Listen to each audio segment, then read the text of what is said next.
afternoon. Good to see everyone. We'll go ahead and get started. As you all know, earlier today in Geneva, we concluded the extraordinary session of the Bilateral Strategic Stability Dialogue, where the U.S. delegation was led by Deputy Secretary of State Wendy R. Sherman. In candid, substantive discussions that lasted nearly 8 hours, the United States came with several ideas of reciprocal actions that the U.S. and Russia can take that would be in our security interest and would improve strategic stability.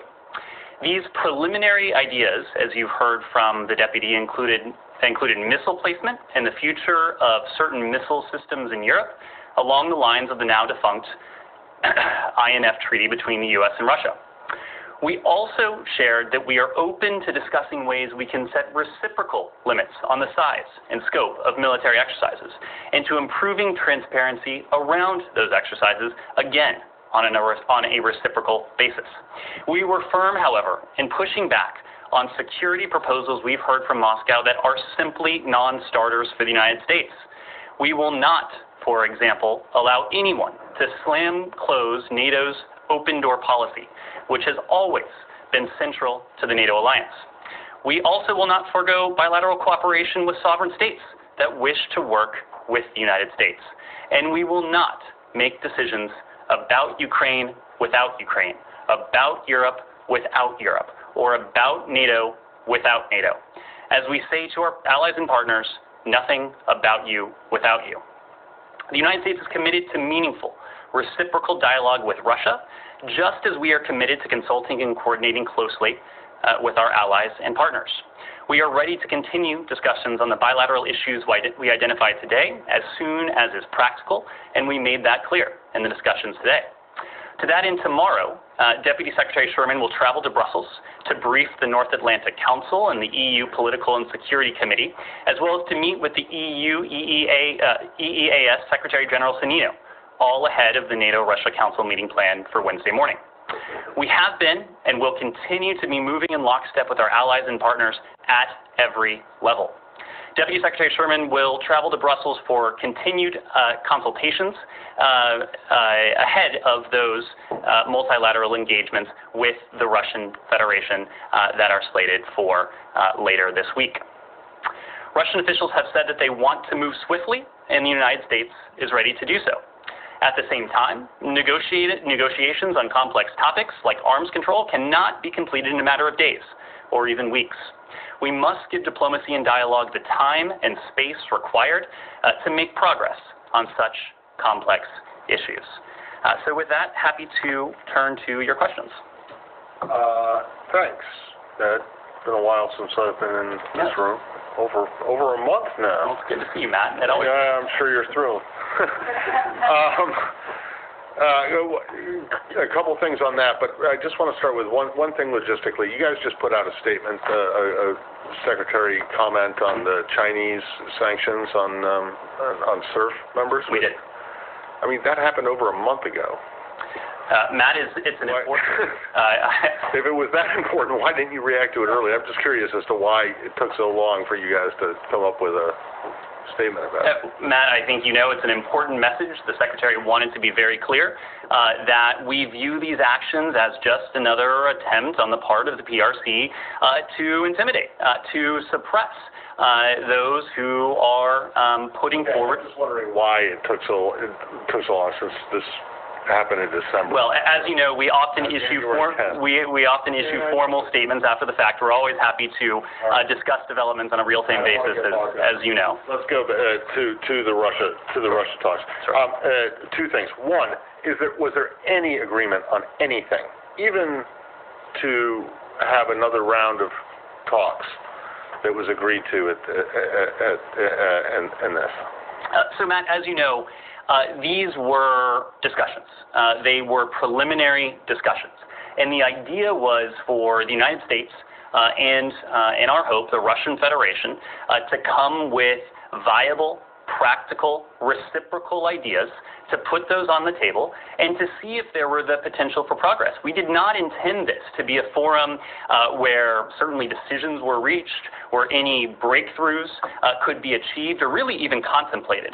This wasn't, as you heard from the deputy this morning, even what we would consider a negotiation. Okay. That's not my question. I just want to know, because this is the third round of these that you had, and in the previous rounds, there has been an agreement that you would, at some point, at some level, whether it's a working group or whatever, meet again. You're saying there wasn't even that? What I'm saying is that it was not intended to reach a decision. This was not a decisive session. What it was intended to do, was there any agreement at all to meet again at any, as you heard, this level or any other level? As you heard from the deputy, Matt, what's going to happen over the course of this week, tomorrow the deputy will travel to Brussels. She'll meet with our NATO, with our European allies. They in turn will then have multilateral discussions with the Russian Federation, and we expect there will be additional dialogue with the Russian Federation in the coming days regarding what the next iteration of this discussion will look like. But the bottom line is that there was no agreement to have, not that you were expecting to have one, but there was no agreement to meet again at any other level in this bilateral format. There was an agreement that we will talk again in the coming days to figure out what those next steps look like. And then lastly, I asked Deputy Secretary Sherman this before in terms of what it is that the U.S. and its allies would regard as significant or enough de-escalation from the Russian side as it relates specifically to Ukraine. She suggested that meant returning Russian troops that are now deployed on the border to their barracks. But those barracks can be anywhere in Russia. They could be 10 miles from where they are now. And so I want to bring this up again.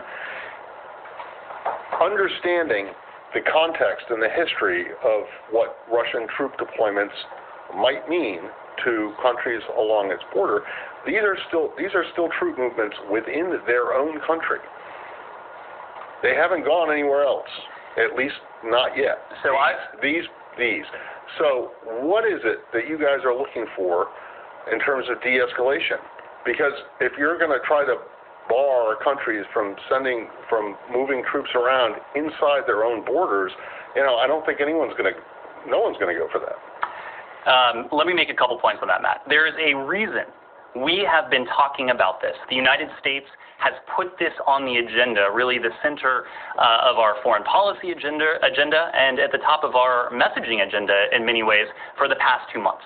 That is because this buildup of nearly 100,000 Russian troops in recent weeks, we've called it unusual, we've called it massive, we have called it concerning. It is all of those things.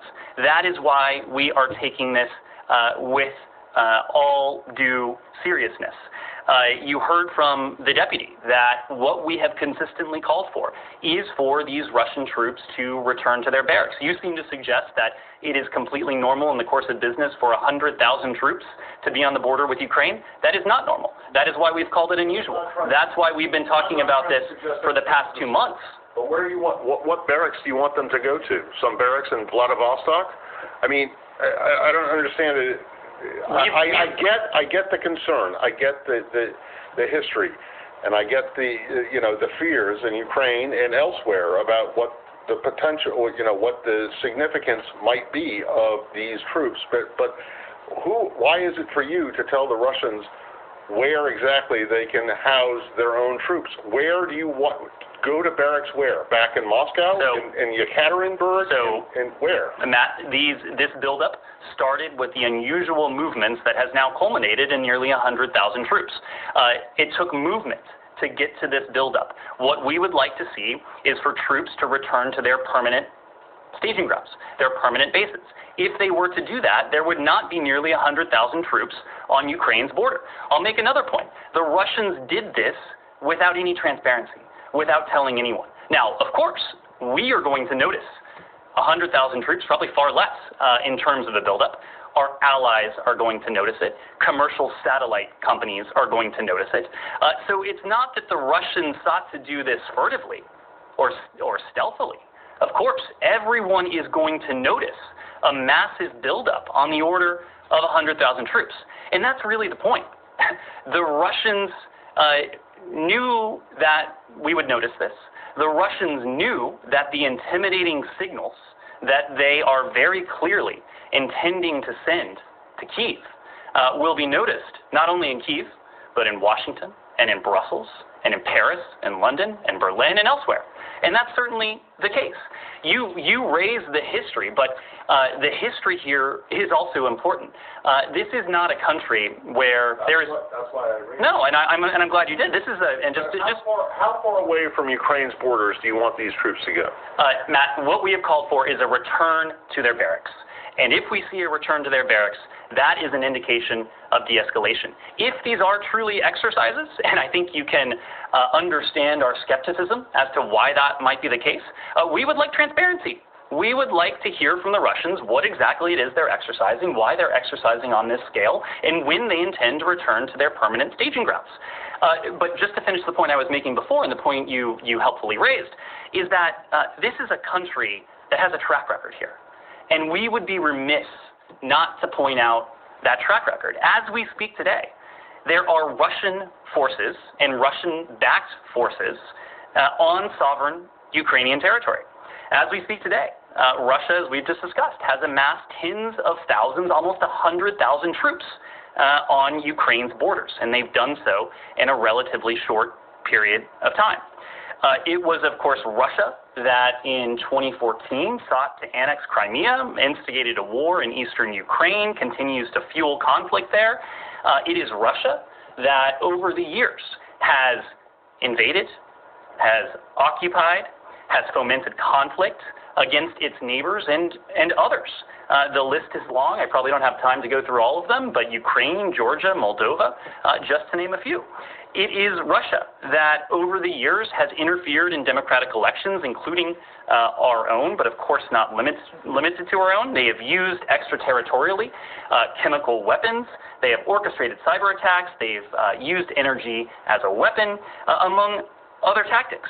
So again, you'll have to pardon and probably understand our skepticism when we hear from the Russians that these are just exercises, that, as we heard from them today, that we shouldn't be concerned. We hear that.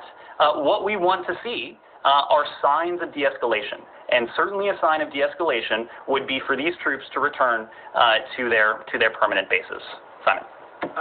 Firstly, I wonder if you could just clarify, you said, and the Deputy Secretary said, you're going to talk to the Russians again, but at the end of the week. Is that going to be like another bilateral meeting in person? Will that take place in Vienna, I guess, where people will still be at the end of the week? Is there a set time and date for that meeting in place? And secondly, on the INF treaty, I wonder if you could just tell us a bit more this sort of proposal or idea that we could return to something along the lines of the INF treaty. Would that mean going back to, obviously that's a treaty that Moscow was found to have violated. Would that mean them going back to before those alleged violations, or could there be new terms set on sort of facts on the ground now? And how exactly could you see a new version of that treaty being drawn up? Sure. So in terms of what we expect later this week, I'm not in a position to preview any sort of formal engagement, but it is fair to say that we do expect to be in touch with the Russian Federation again in the coming days to determine when and how this conversation will go forward. That conversation at the end of this week or in the coming days will also be informed by what we and our allies and partners hear in the two fora that are coming up this week, the NATO-Russia Council and in the OSCE. So, of course, in all of this, we'll compare notes with our allies and partners as we contemplate those next steps. I'll move to your question on the INF in a second, but let me just spend a moment, on those consultations that we have undertaken really over the past couple months. As I alluded to Matt just a moment ago, we have been talking about this really since November, and so it is going on 2 months now. And a preliminary tally, we've had over 100 engagements with our allies and partners in that period. The State Department has undertaken most of those. More than 60 of them have come from the State Department. But just to give you a very broad and rough flavor, President Biden has spoken to at least 16 European leaders. Secretary Blinken has held more than 24 calls and meetings with foreign leaders and foreign ministers to discuss our coordinated response to Russia's military buildup. He's also participated in meetings with the G7, NATO, OSCE. He's engaged the EU, and we will continue to do that.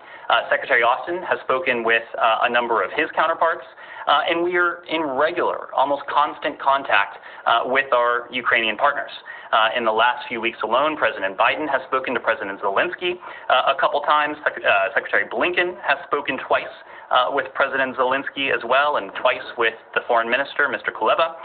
Senior officials here at the Defense Department, at the NSC, are in regular contact with their Ukrainian partners. So this is just the very high-level engagement at the wave tops. Obviously, when it comes to the working level, there are dozens and dozens and dozens of more engagements with our allies and partners because we are committed to the principle, to the mantra, nothing about them without them, whether it's Europe, whether it's Ukraine, whether it's NATO. And I think that's precisely why you heard from Secretary General Stoltenberg on Friday that the alliance deeply appreciates the concerted consultation and coordination that the United States has engaged in. The Secretary General mentioned that allies welcome our engagement with Russia in the course of the SSD, the Strategic Stability Dialogue. We've heard similar comments from individual European leaders, including President Macron of France and others. When it comes to the INF, this was, and you heard from the deputy this morning, this was an area that the Russians discussed this morning. They put on the table and they discussed the concerns that led to the ultimate demise of the INF Treaty, and there was really one overarching concern in our minds, and that was the fact that the Russians weren't adhering to it. They were cheating on the INF. So, of course, this wasn't a forum where we were going to reach any sort of agreement or come to a decision on INF-like provisions that may be viable going forward. But there are ongoing concerns on our part when it comes to intermediate range missiles. The Russians purport to have concerns on their part. That's what this dialogue was all about, to put on the table and to surface areas where there may be ideas for reciprocal measures, steps we can take, steps the Russian Federation may be able to take. As you heard from the deputy this morning, that doesn't mean that these are identical steps on either side, but they're steps that on a reciprocal basis address some of our concerns as the Russians undertake these measures, and the Russians in turn address some of our concerns. So that is what we are seeking, at least testing the proposition, if there is room to come to some sort of arrangement there in full consultation and coordination with our partners and allies. Is there something that they said that makes you think that they wouldn't just be in violation again? Well, look, again, I think we're going to leave what was said in the room, the specifics of what was said in the room to the room. But I think we'll be mindful of the history of this.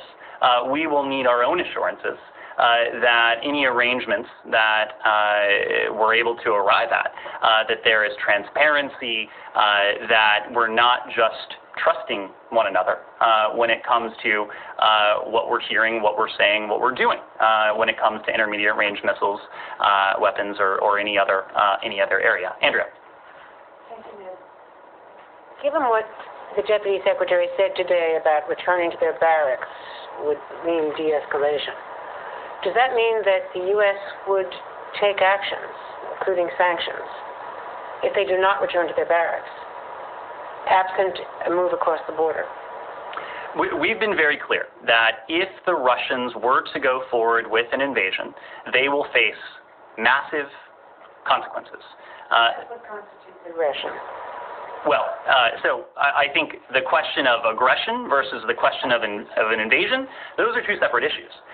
We will, and we have, and previous administrations have as well, seek to hold the Russians to account for their aggressive actions whether vis-a-vis Ukraine, whether vis-a-vis any other realm. And this administration has done that. We did that in the first weeks in office, and we've done that since on issues as disparate as election interference, the use of chemical weapons. In the context of this disagreement. Now, I would take issue with the idea that this is a disagreement. This is not a disagreement. One side has 100,000 troops amassed on the border with Ukraine. The other side is pointing that out. And the other side is taking... In the context of this crisis. In the context of what we're seeing now.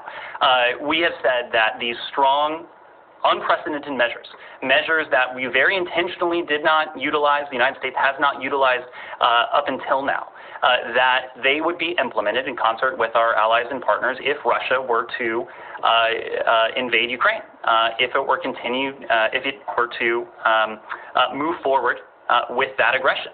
Now, that doesn't mean that even if Russia doesn't move forward with an invasion, that we expect Russia will turn into an entirely benign influence and actor. But we also have other means to continue to hold Russia to account for the types of activities it has engaged in in recent years. But what we are talking about with these unprecedented strong measures that we would implement together with our allies and partners, would be in response to a Russian invasion. So what actions are you prepared to take to get Russia to move the troops back from the border, de-escalate, and back into their barracks? Well, again, this is part of the reason why we're engaged in diplomacy with them, whether it's through the SSD, whether it is in the context of NATO, whether it's in the OSCE. The only point I would emphasize here, and again, we're not going to put our entire playbook on the table for reasons that I'm sure are obvious, but the only point I would make here is that we aren't talking about concessions. We aren't talking about unilateral U.S. steps or unilateral NATO steps or European steps. We are talking about reciprocal measures, meaning that if we were to do something, the Russians would in turn have to do something, whether it's in the bilateral context that redounds positively on our security concerns, in the European context, which redounds positively on the transatlantic security concerns, or NATO, or when it comes to Ukraine. So that's what we'll be looking for. But again, that's the reason why we're engaged in this diplomacy, to test the proposition that there are fruitful areas where we can arrive at these mutual reciprocal steps that would address the various security concerns that have been put on the table. Joel.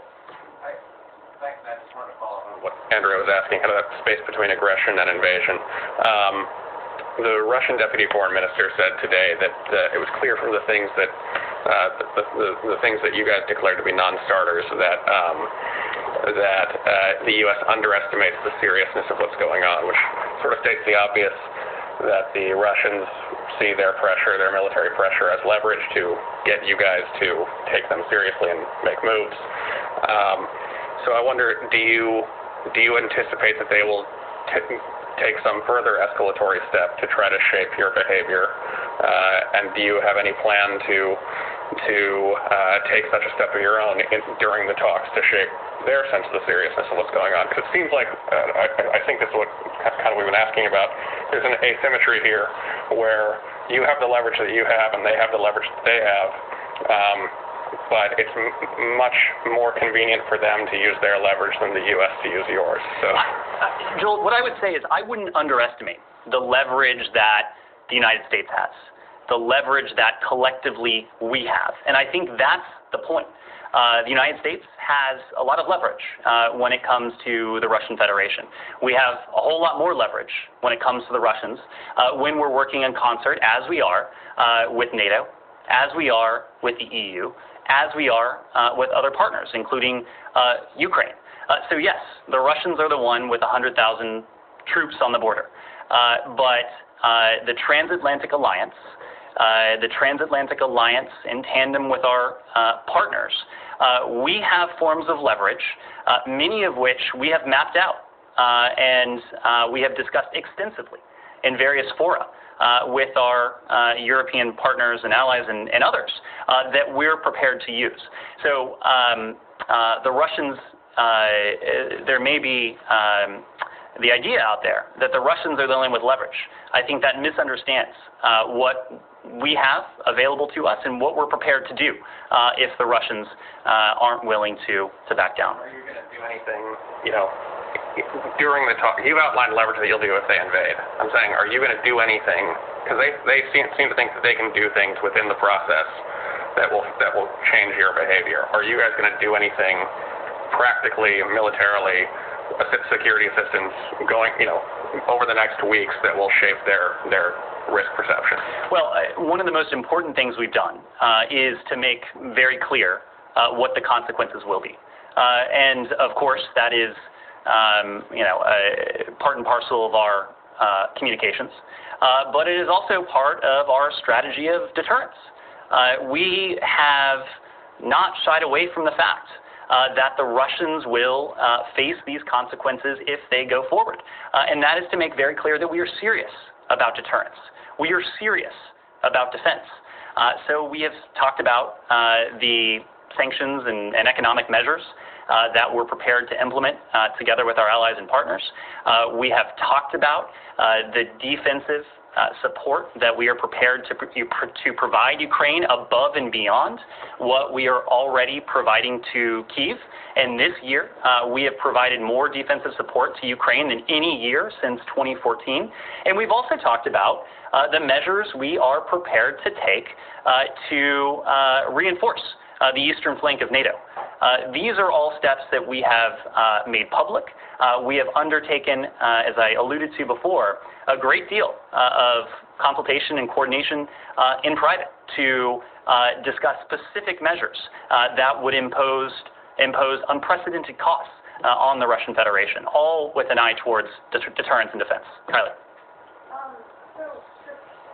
Kind of to go back to what Andrea was saying, I'm just wondering if the U.S. and allies are considering sanctions as a deterrent if Russia doesn't de-escalate.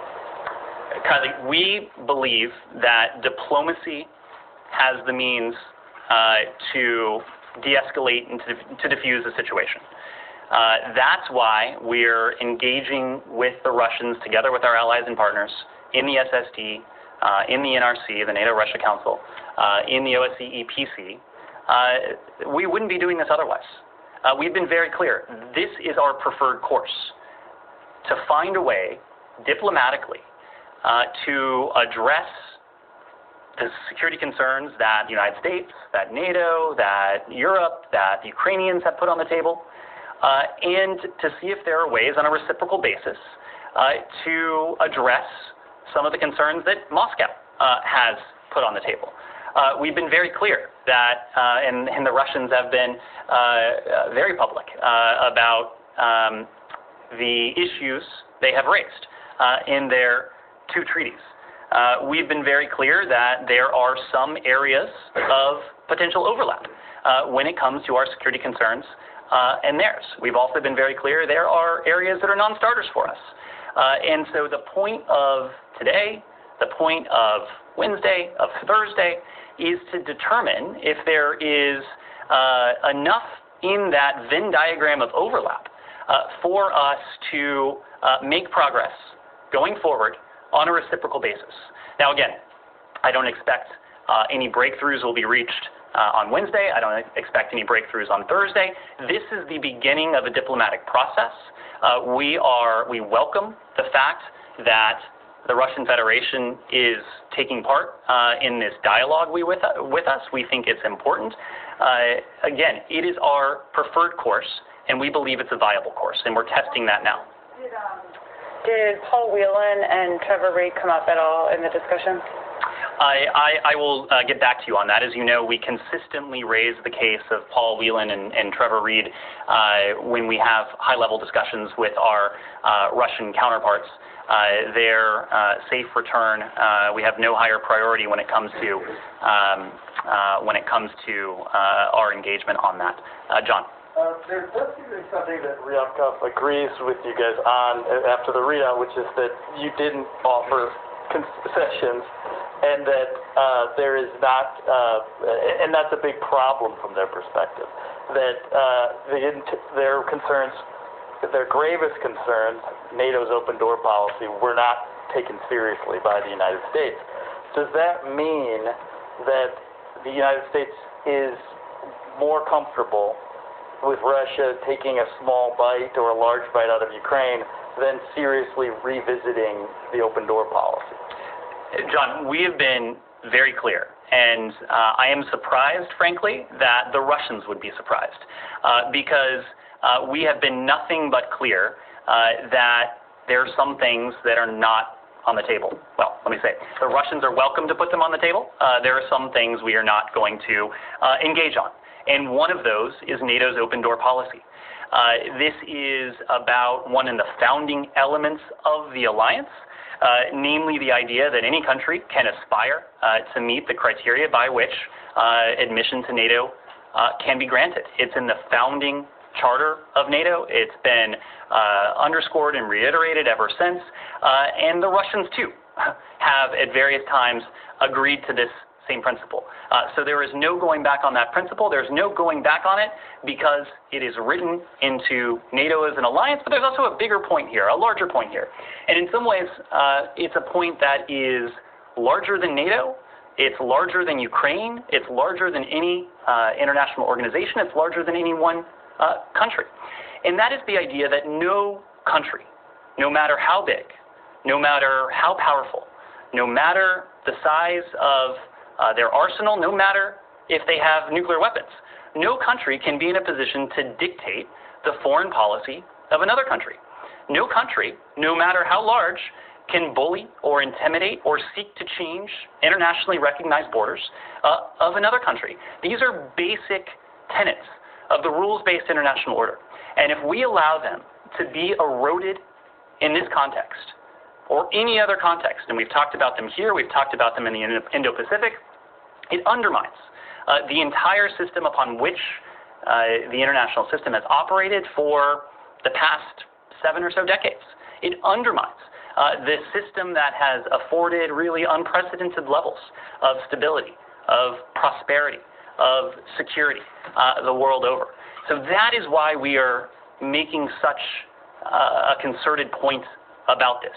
Ukraine is incredibly important. Ukraine is a close partner. But what the Russians are seeking to do in this context, it's about more than Ukraine.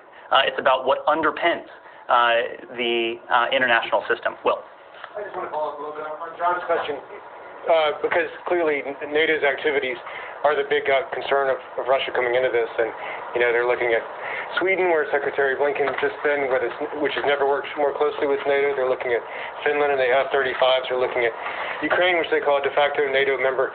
And what I'm wondering, I guess, is looking ahead to the Wednesday meeting, is there anything, obviously that's a red line in terms of NATO member inclusion, but is there anything else NATO could do or would be willing to work with the Russians on that could provide some kind of gain or some kind of basis for agreement on what is their biggest basket of issues? Do you exclude that? Well, as you know, these are questions for NATO. Of course, the United States is a member of the alliance, a proud member of the alliance. The Secretary took part in the extraordinary NAC, the North Atlantic Council meeting, ministerial, on Friday, where the ministers came together along with the Secretary General to talk about what this session on Wednesday, will look like. So I will leave it to NATO as an alliance to speak to how they're thinking about this. It is not for the United States to speak to that ourselves, but we are, of course, engaged with NATO as an alliance. The Secretary took part in that meeting precisely so that we can ensure that all 30 NATO allies are on the same page going into the set of discussions with Moscow on Wednesday. Ben? You said there are some things which are not on the table, but then there are other things which are now on the table, such as limiting NATO and US exercises. And so it seems to me that those weren't in consideration before Russia's aggression. They are being given, in a sense, as a concession to their aggression, if something is agreed. And I wonder what message that sends to anyone else who wants to just go out and make concessions and get concessions from the U.S. Ben, to be very clear, we are not talking about concessions whatsoever. We are talking about seeking elements, seeking ideas, seeking proposals that are in our the collective we, that are in our security interest. So again, These are not things that we would do unilaterally. These are not things that we would do in an effort just to get Moscow to back down, just to get Moscow to return its troops to their permanent bases. These are things that ultimately would redound in favor of our collective security. And there are areas that are potentially ripe for that. And you're right that we've talked about a few of them. Missiles is one. Reciprocal measures of transparency around exercises, for example, and then broadly arms control, including strategic and what are called non-strategic nuclear weapons. So these are at least a few of those areas. There may be other areas, but to be very clear, these are not concessions. These are not favors. This is not with an eye to inducing Moscow to back down. These are measures that we would take for our security, for our collective security. You agree they wouldn't have been on the table had Russia not started this whole crisis? No, Ben, to give you one example, there were elements of the INF Treaty that were certainly to our national security interests, in the national security interests of NATO, of our European allies, of our partners. That's what we're talking about. We would have liked to speak to those areas even before this. And in fact, that's the point of the Strategic Stability Dialogue. I think the broader point here, the Strategic Stability Dialogue has met twice already. It met in July and it met in September. This was a forum that President Biden and President Putin agreed to put together well before Russia moved tens of thousands, nearly 100,000 troops to Ukraine's borders. I think that speaks to the fact that arms control is something that we do wish to engage Russia on. It is an area that will have a positive impact on our collective transatlantic security. So even in the absence of what we're seeing now on Ukraine's borders, yes, it would be in our interest. You would have discussed limiting NATO and U.S. exercises had this Russian aggression not taken place. Ben, what we're talking about is transparency. And what we're calling for now is transparency from the Russians. There are conventional forces in Europe treaty, for example, that has measures of transparency built into it. Those are areas that will always be welcome if they are arrived at on a reciprocal basis. If the Russians adhere to the transparency requirements, they will have a willing partner on the other side, whether it is the United States, whether it's NATO. We believe that transparency, that confidence-building measures, that arms control measures as well, all of these things work to our benefit, and we are always looking for ways that we can advance these causes. Yes, Barbara. Just a detail. Have the Russians raised concerns about your transparency or about the transparency of the United States in military exercises? I mean, do they feel this is something they can gain from if you're obviously wanting transparency from them? Do they feel they're not getting enough transparency from you? I would leave that to Moscow to. Because they obviously have to see a result for themselves. If you feel that this is something that I would leave it to Moscow to characterize how they view our transparency. What I will say for our part is that transparency, confidence-building measures, arms control provisions, all of these things have the potential to work to the advantage not only of the security of the transatlantic alliance, but also global security. These are things that have the potential to be in our interest. These are things that may have the potential to be in the interest of the Russian Federation. And the task ahead of us, task that started today, is to map out where those areas of overlap might be, and once we've identified them, to figure out if there is room to reach a reciprocal, to come to agreement in terms of reciprocal measures that we might both take. Sure, but that you might be giving them an answer to a question that they're not asking, right? Look, I will leave it to the Russians to characterize what it is that they seek. Mr. Ryabkov was answering questions to the press today. I saw some of the statements he made, but I will leave it to them to characterize what it is they seek in this diplomacy, Sean. Can I just follow up on you mentioned NATO, and Deputy Secretary Sherman also mentioned with Ukraine that there's the open door policy and that no country can dictate. But what's the U.S. position now on whether Ukraine should be a member of NATO? That's been an issue that's been going on for some years. What's the position at this point? Our position on this has not changed. NATO has an open door policy. Any country that aspires to join NATO should be able to do so. We are a partner to Ukraine. We, of course, engage with them regularly, but our position on this has not changed, and is consistent with NATO's open door policy. Really? So wait a second, does that mean Madagascar is okay to... Any country at all? Peru? The NATO charter spells out the requirements there. Yeah. I mean, shouldn't it have at least some relevance to the actual, founding document? I will leave it to the founding charter to speak to those requirements. But yes. About the leverage that you're talking about when you say, presumably this is not new leverage. This is leverage that has been around for some time. It didn't just appear magically over the course of the last year. So where was it with Crimea? Where was it with South Ossetia and Abkhazia? Where was it?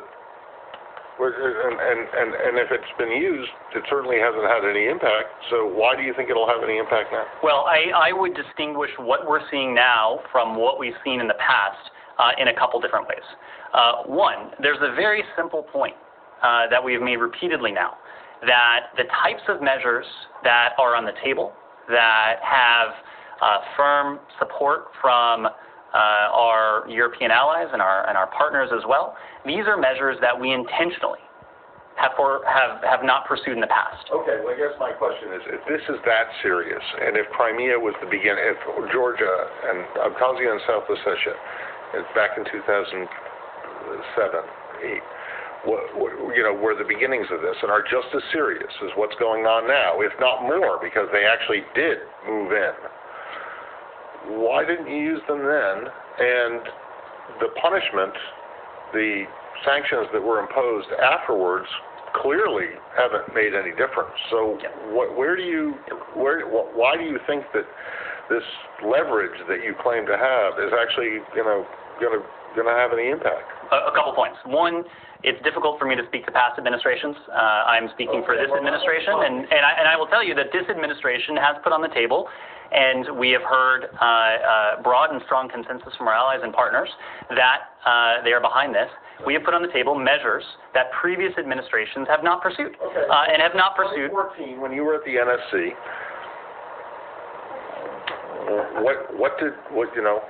why didn't you pursue these measures after the annexation of Crimea? 2014 and 2021, there are some key differences here. 7 years. There are some key differences. One of them is that we are now in January. We're now in 2022. We have been speaking about this since November of 2021. And this is about more than public messaging. This is about deterrence. This is about making very clear to Moscow that we know what they're up to, we're concerned about it, and we are prepared as an alliance, as a transatlantic community, to take these steps that would have massive consequences for the Russian economy.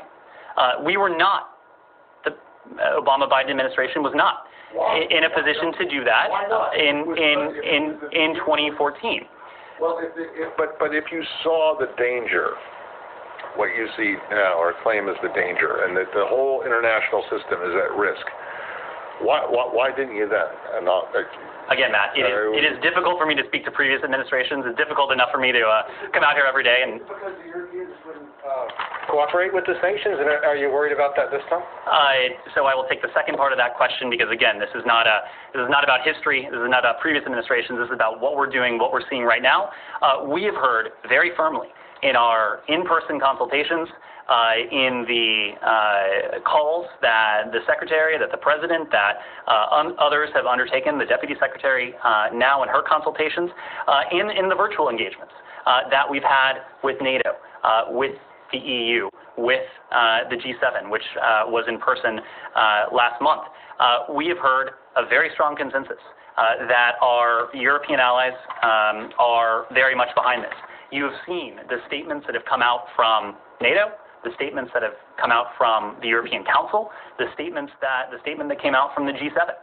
And all of these statements came out within a series of days. And as has been pointed out in some of the coverage, some of what all of you have written, the language in all of these statements, in addition to what have emanated from the United States, they're strikingly similar, if not identical. And so I think that speaks to the level of agreement, the level of strong consensus.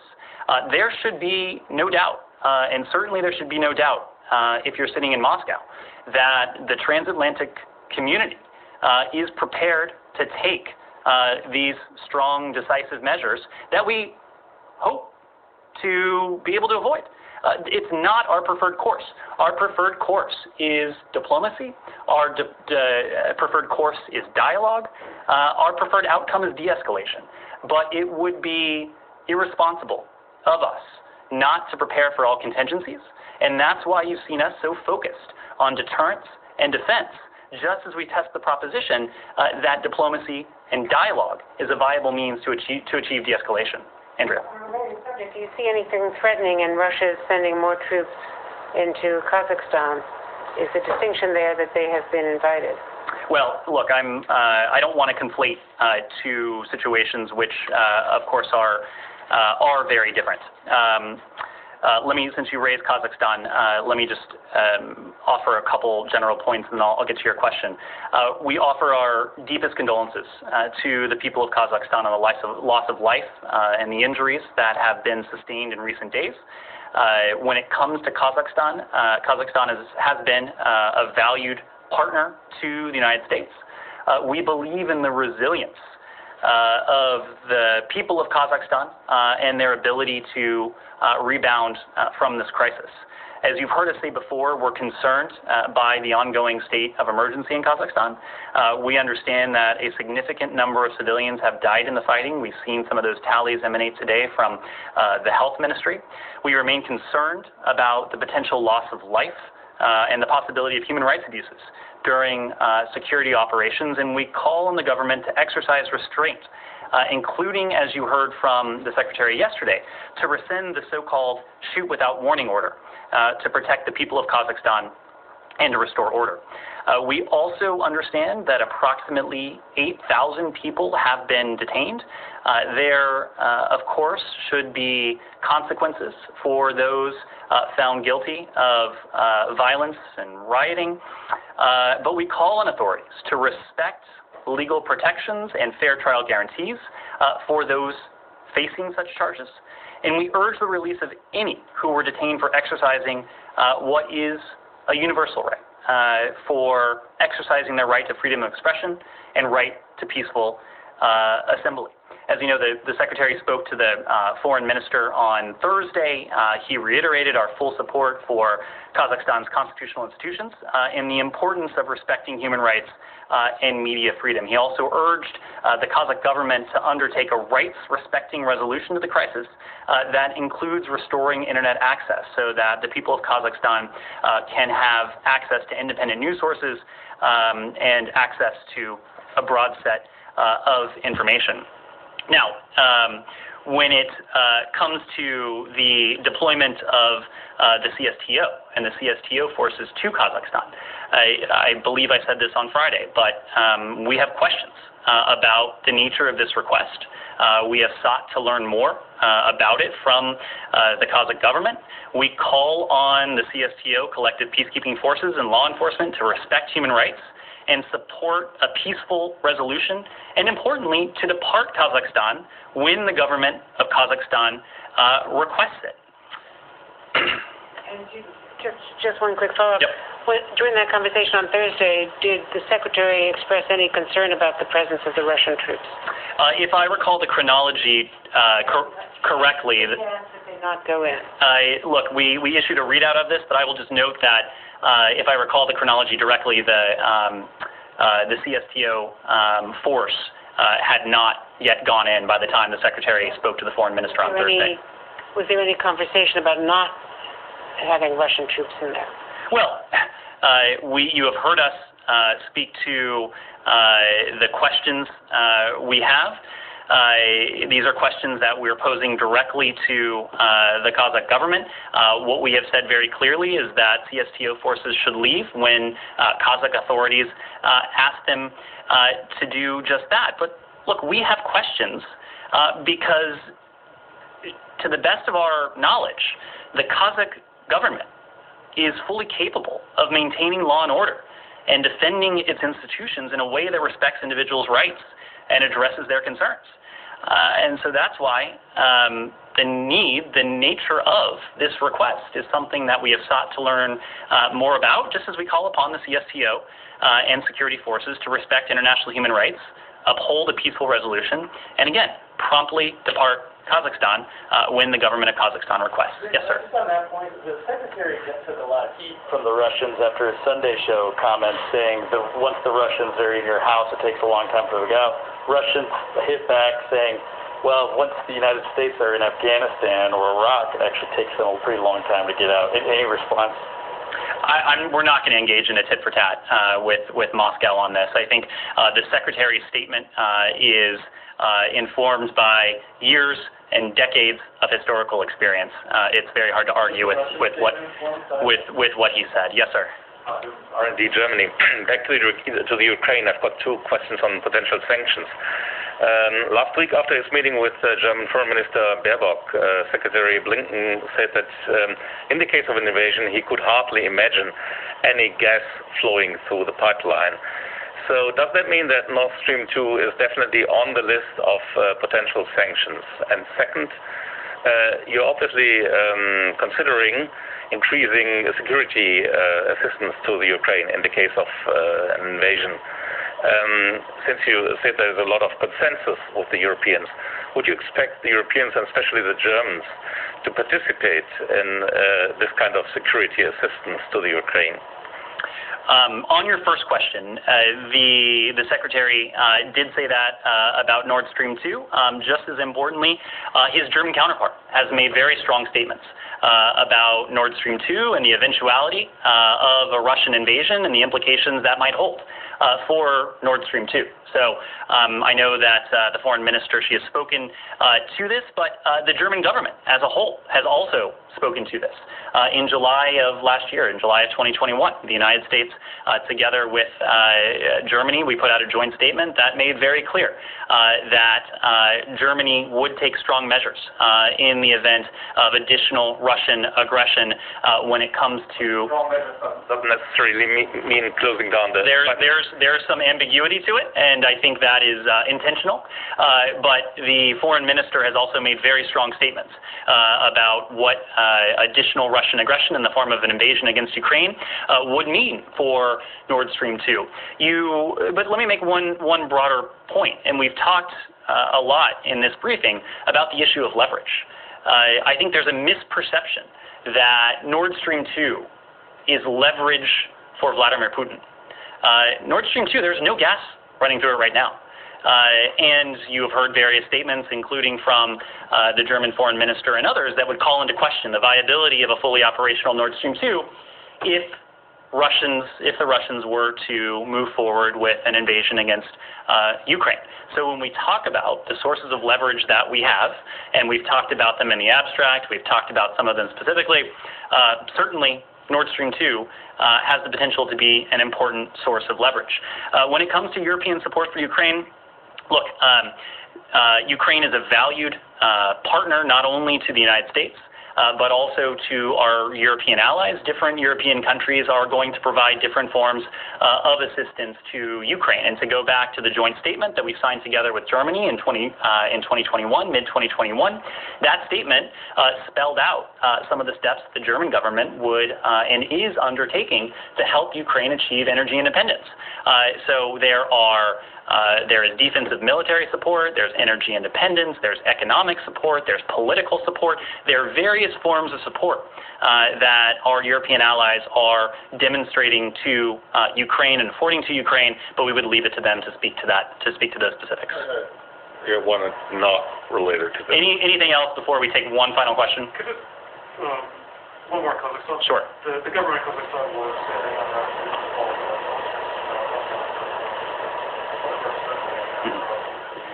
Does the U.S. see those? We've seen those reports. What we call on is for our Kazakh partners to undertake to seek a rights-respecting resolution to this in a way that protects the human rights of the Kazakh people, in a way that restores internet access, and in a way that protects civilians. But I don't have a specific comment on that. We'll do two questions at the end. Did you have a final question on? Oh, no, mine is on Taiwan, Lithuania. Okay. All right. We'll take a few final quick questions. Matt? No, go ahead. Okay. Sean? If you have any reactions to the conviction of Aung San Suu Kyi, the jail sentence. I do. Let me actually come back to that. Sorry. Yes, so the Burmese military's regime unjust arrests, conviction and sentencing of Aung San Suu Kyi is an affront to justice and the rule of law. We call on the regime to immediate release Aung San Suu Kyi and all those unjustly detained, including other democratically elected leaders. The regime's sham judicial processes to attack its political opponents, the rule of law, as well as its continued use of violence against the Burmese people, only underscore the urgency of restoring Burma's path to democracy.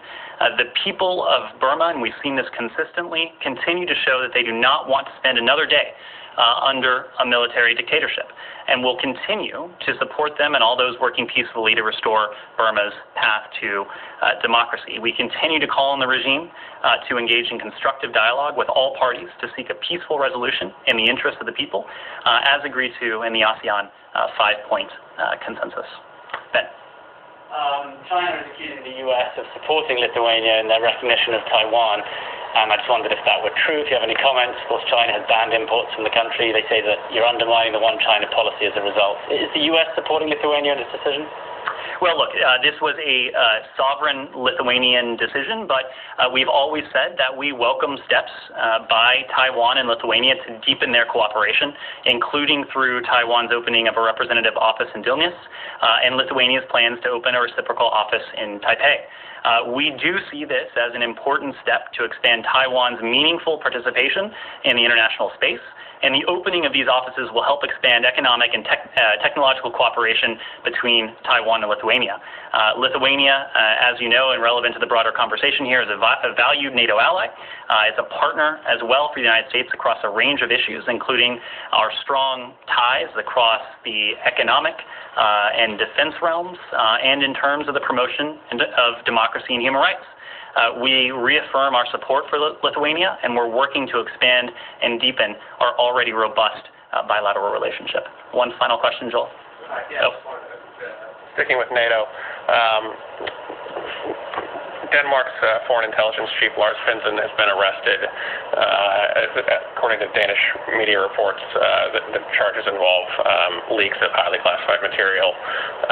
Have you received any kind of briefing or consultation? Is there anything going on, any conversations underway to see if any U.S. or transatlantic equities were affected in these cases? I would refer to our Danish authorities to comment on that, and as you know, we don't comment on matters of intelligence. Matt, yes? Just extremely briefly, your line on Nord Stream 2 and that you have, it's misrepresented that this is leverage that Putin has. Are you really suggesting that the fact that the pipeline is complete but there's nothing going through it yet gives you more leverage than if the pipeline hadn't ever been completed? I'm not sure it gives us more leverage. My point is that it is a source. It is currently a source of leverage, not for the Russian Federation, but for